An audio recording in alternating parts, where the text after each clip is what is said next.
সময়ের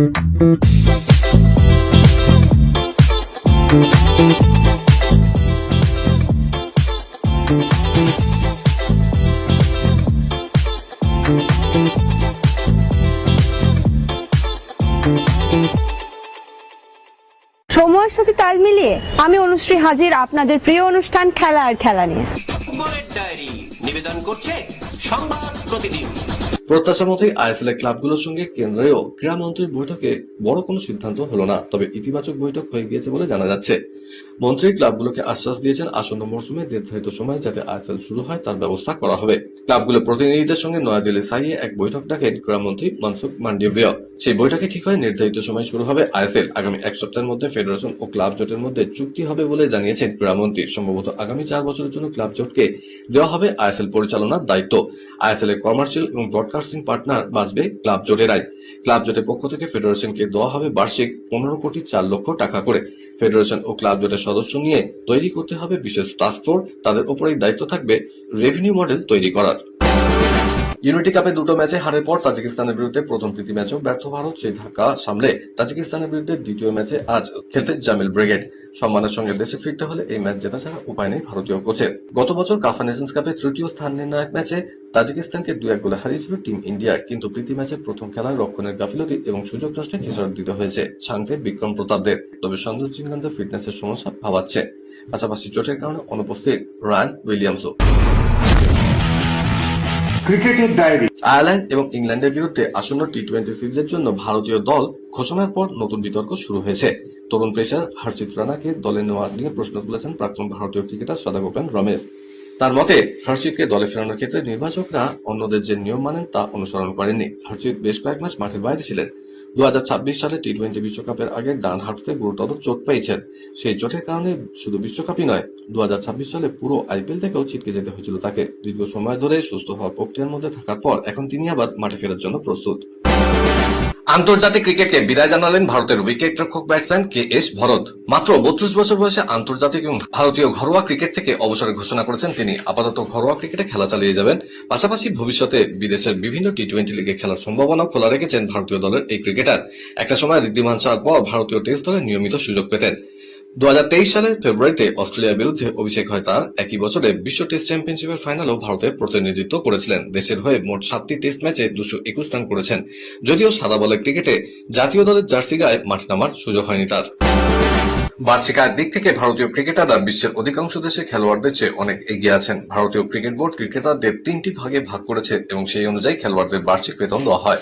একটি test match খেলার জন্য ভারতীয় খেলোয়াড়রা 15 লক্ষ টাকা করে ম্যাচ ফি পান, অর্থাৎ দৈনিক 3 লক্ষ টাকা করে। এই টাকা তাদের বিসিসিআই থেকে পাওয়া বার্ষিক বেতন থেকে আলাদা। বিসিসিআই সেন্ট্রাল কন্ট্রাক্ট লিস্টে থাকা খেলোয়াড়দের মধ্যে গ্রেড এ তে থাকা ক্রিকেটাররা বছরে 5 কোটি টাকা, গ্রেড বি তে থাকা ক্রিকেটাররা বছরে 3 কোটি এবং গ্রেড সি তে থাকা ক্রিকেটাররা বছরে 1 কোটি টাকা বেতন পান। পাশাপাশি 15 লক্ষ টাকার ম্যাচ ফি পান প্রত্যেক টেস্ট ম্যাচ পিছু। এছাড়াও খেলোয়াড়রা ইনসেন্টিভও পান। আইপিএল এর মতো লিগে দুর্দান্ত পারফরমেন্স করলে অনেক খেলোয়াড়ের জন্য আন্তর্জাতিক ক্রিকেটে অভিষেকের দরজা খুলে যায়, কিন্তু ভারতীয় দলের নতুন সদস্য মানব সাগরের গল্পটা কিছুটা আলাদা। আফগানিস্তানের বিপক্ষে তিনি স্মরণীয় অভিষেক করলেন, পরে নিজের অভিজ্ঞতার কথা শেয়ার করেছেন মানব। এই ম্যাচে সুখার প্রথম ওভারেই উইকেট তুলে নেন এবং কৃতিত্ব অর্জন করা অষ্টম ভারতীয় বোলার হিসেবে তালিকায় নাম লেখান। দিনের খেলা শেষ হওয়া পর্যন্ত তিনি আফগানিস্তানের 3 জন ব্যাটসম্যানকে আউট করেন। খেলার খবর আরো আছে, কিন্তু তার আগে নিয়ে নিতেই হচ্ছে ছোট্ট একটা ব্রেক। দেখতে থাকুন।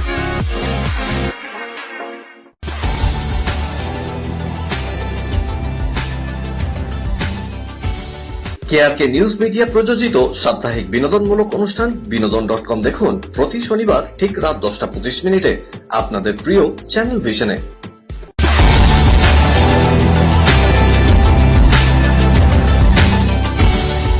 ব্রেকের পর আবার ফিরে এলাম আপনাদের প্রিয় খেলা আর খেলা নিয়ে। বিদেশের ডায়েরি।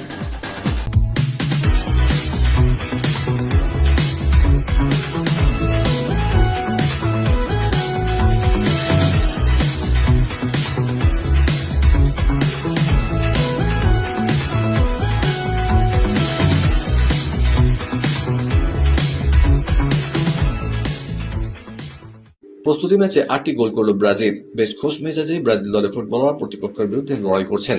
গত শনিবার মিশরের বিরুদ্ধে খেলতে নেমে চোট পেয়েছিলেন ওয়েসলি। চোটের কারণে তিনি কতদিন মাঠের বাইরে থাকবেন তা জানা না গেলেও ভাবা যাচ্ছে তিনি বিশ্বকাপে খেলতে পারবেন না। তবে রক্ষণভাগে তার মতো দক্ষ ফুটবলার নেই কোচ আনচেলত্তির হাতে, সেই কারণে বেশ চিন্তায় পড়ে গিয়েছেন তিনি। বিশ্বকাপের প্রথম ম্যাচে মরক্কোর বিরুদ্ধে কোনোভাবেই খেলতে পারবেন না ওয়েসলি, তার বদলে ব্রাজিল স্কোয়াডে ডাক পেলেন অ্যান্ডারসন। 2026 বিশ্বকাপ যত এগিয়ে আসছে ততই নতুন করে সামনে উঠে আসছে ফুটবল বিশ্বের সবচেয়ে বড় বিতর্ক লিওনেল মেসি না ক্রিস্টিয়ানো রোনাল্ডো। দুই মহাতারকাই সম্ভবত তাদের ক্যারিয়ারের অন্তিম বিশ্বকাপে অংশগ্রহণ করতে চলেছেন, ফলে কে সেরা সেই আলোচনায় আরো জোরদার হয়েছে ফুটবল মহলে। মেসির সঙ্গে একই দলে খেলছেন এমবাপে, আবার ক্লাব এবং আন্তর্জাতিক ফুটবলে রোনাল্ডোর বিরুদ্ধে খেলেছেন একাধিকবার, তাই এই দুই কিংবদন্তিকে খুব কাছে থেকে দেখার অভিজ্ঞতা রয়েছে তার। সম্প্রতি এক সাক্ষাৎকারে এমবাপে জানিয়েছেন, মেসি রোনাল্ডোর তুলনা অনেক সময় ভুলভাবে ব্যাখ্যা করা হয়।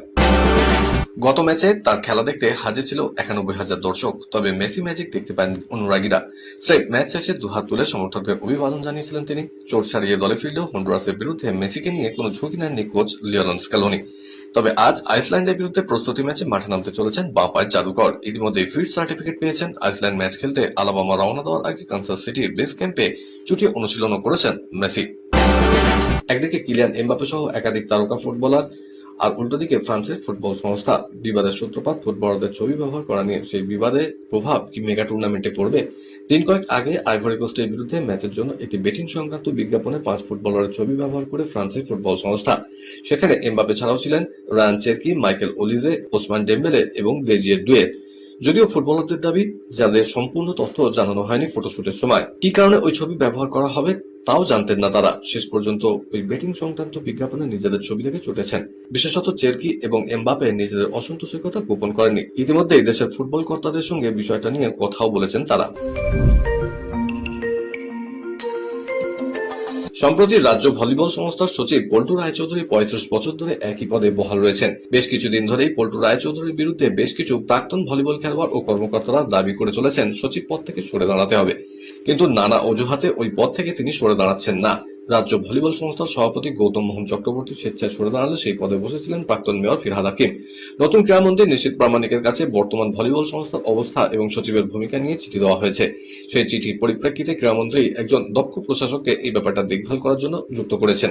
সেই রিপোর্ট ইতিমধ্যেই ক্রীড়ামন্ত্রীর কাছে পৌঁছে গিয়েছে। এর মধ্যে শোনা যাচ্ছে রাজ্য ভলিবল সংস্থার সভাপতি পদ থেকে প্রাক্তন মেয়র সরে দাঁড়িয়েছেন। দুদিন আগেই সেই চিঠি রাজ্য ভলিবল সংস্থায় জমা পড়েছে। লিভারপুল তাদের নতুন প্রধান কোচ হিসেবে আন্দোনি ইরাওয়ালাকে নিয়োগ দেওয়ার খুব কাছাকাছি রয়েছে, যার মাধ্যমে অ্যানফিল্ডে দলে একটা বড় ধরনের রদবদল শুরু হবে। ক্লাবের আর্নে স্লটে বরখাস্ত করার পরপরই এই সিদ্ধান্তটি এসছে, যা রেডসদের শীর্ষ মর্যাদা পুনরুদ্ধারের প্রচেষ্টায় একটি গুরুত্বপূর্ণ মোড় হিসেবে চিহ্নিত হচ্ছে। থিয়াগো আলকান্তারার নিয়োগ এবং প্রত্যাবর্তন লিভারপুলের ম্যানেজমেন্ট স্প্যানিশ কৌশলবিদদের সাথে একটি মৌখিক চুক্তিতে পৌঁছেছে। 2025-26 মৌসুমের পর আন্দোনি ইরাওয়ালা বোর্নমাউথ ছাড়ার অর্থ হল চুক্তি বাতিলের ফি সংক্রান্ত কোনো বাধার সম্মুখীন লিভারপুলকে হতে হবে না। স্পোর্টিং ডিরেক্টর রিচার্ড হিউজ বোর্নমাউথের সাবেক এই ম্যানেজারকে 2 বছর একটি চুক্তি প্রস্তাব দেওয়ার প্রস্তুতি নিচ্ছেন। উলানবাটার ওপেন সিনিয়র র্যাঙ্কিং সিরিজ কুস্তির শেষ দিনেও ভারত 3টি সোনা জিতেছে। পুরুষদের ফ্রিস্টাইল ইভেন্টে 61 কেজি বিভাগে দীপক, 74 কেজি বিভাগে সাগর জাগলান এবং 125 কেজি বিভাগে দীনেশ সোনা জিতেছেন। সব মিলিয়ে ভারতের পুরুষ ও মহিলা কুস্তিগীরা এই প্রতিযোগিতায় মোট 17টি পদক জিতলেন। তারা দলগতভাবে তৃতীয় স্থান পেয়েছেন। দীপক এদিন 6-0 ব্যবধানে কাজাখস্তানের আসিল আইতাইনকে হারিয়ে চ্যাম্পিয়ন হয়েছেন। হেভিওয়েট দীনেশ 2-0 ব্যবধানে কাজাখস্তানের ইউলিক কাসিমবেককে হারিয়ে সোনা জেতেন। সাগর ফাইনালে 2-0 ব্যবধানে হারিয়েছেন রাশিয়ার তামির এসিনিয়ামাভেকে। নরওয়ে দাবায় চ্যাম্পিয়ন হয়েছেন তামিলনাড়ুর ভূমিপুত্র রমেশবাবু প্রজ্ঞানন্দ। এই কৃতিত্বের জন্য তাকে তামিলনাড়ুর মুখ্যমন্ত্রী শ্রী জোসেফ বিজয় 50 লক্ষ টাকা ও একটি স্মারক উপহার দিলেন। অনুষ্ঠানে 20 বছর বয়সী গ্র্যান্ড মাস্টারের সঙ্গে মুখ্যমন্ত্রী দাবাও খেলেন। কলকাতার ডায়েরি। ইডেনে চলছে বেঙ্গল টি20 ক্রিকেট লিগ, আর এই ধরনের টুর্নামেন্টে বাংলার তরুণ ক্রিকেটারদের কাছে খুবই উপযোগী বলে মনে করেন বাংলার অন্যতম ক্রিকেটার অভিমন্যু ঈশ্বরান। তিনি জানালেন, টি20 লিগ অ্যাসোসিয়েশন যেভাবে করাচ্ছে সেটা মানে প্রত্যেকটা ক্রিকেটার স্পেশালি ইয়াংস্টারদের জন্য খুব একটা ভালো প্ল্যাটফর্ম। আর Eden Gardens day night cricket হচ্ছে বাইক বোর্ডে টি20 ক্রিকেট অলওয়েজ এর অপরচুনিটি সবার জন্য। আর আমার মনে হয় না করে ক্রিকেটের জন্য হচ্ছে না, অবভিয়াসলি আজকে আমাদের ব্যাটিং ভালো হয়নি, আগের দিন ভিউয়ারশিপ বাড়বে। মোহাম্মদ শামির প্লেয়ার যে ইন্ডিয়া ইন্টারন্যাশনাল ক্রিকেটে প্রায় 500 উইকেট নিয়েছে। সো ক্রিকেট এই লিগের জন্য অনেকই ভালো। শামি ভাই এসে পুরো সিজন এটা রেখেছে, তারপরে ওই টুর্নামেন্টটা খেলছে। So great sign. ফুটবল তারকা লিওনেল মেসি কলকাতা সফর ঘিরে আয়োজিত অনুষ্ঠানে অন্যতম উদ্যোক্তা শতদ্রু দত্তকে কেন্দ্র করে নতুন বিতর্ক সামনে এসেছে। কলকাতার ব্যবসায়ী অভিজিৎ দত্ত তার বিরুদ্ধে গুরুতর অভিযোগ তুলে প্রগতি ময়দান থানায় লিখিত অভিযোগ দায়ের করেছেন। অভিযোগ তোলাবাজি, ভয় দেখানো, মানহানি এবং ষড়যন্ত্রের মতো একাধিক বিষয় উল্লেখ করা হয়েছে। অভিজিৎ দত্তর দাবি, গত বছরের 13 ডিসেম্বর যুব ভারতী ক্রীড়াঙ্গনে লিওনেল মেসিকে ঘিরে যে বড় অনুষ্ঠান হয়েছিল সেখানে তিনি বৈধভাবেই উপস্থিত ছিলেন। তার কথায় আয়োজক সংস্থার তরফে তাকে প্রবেশের অনুমতিপত্র দেওয়া হয়েছিল। শুধু তাই নয়, অনুষ্ঠানে ঢোকার জন্য তিনি প্রায় 30,000 টাকা খরচ করেও টিকিট কিনেছিলেন। তার কাছে সেই অনুমতিপত্র এবং অন্যান্য নথিও রয়েছে বলে দাবি করেছেন তিনি। ইচ্ছে ছিল আরো খবর দেওয়ার, কিন্তু সময় বলে দিচ্ছে এই পর্যন্তই থাক।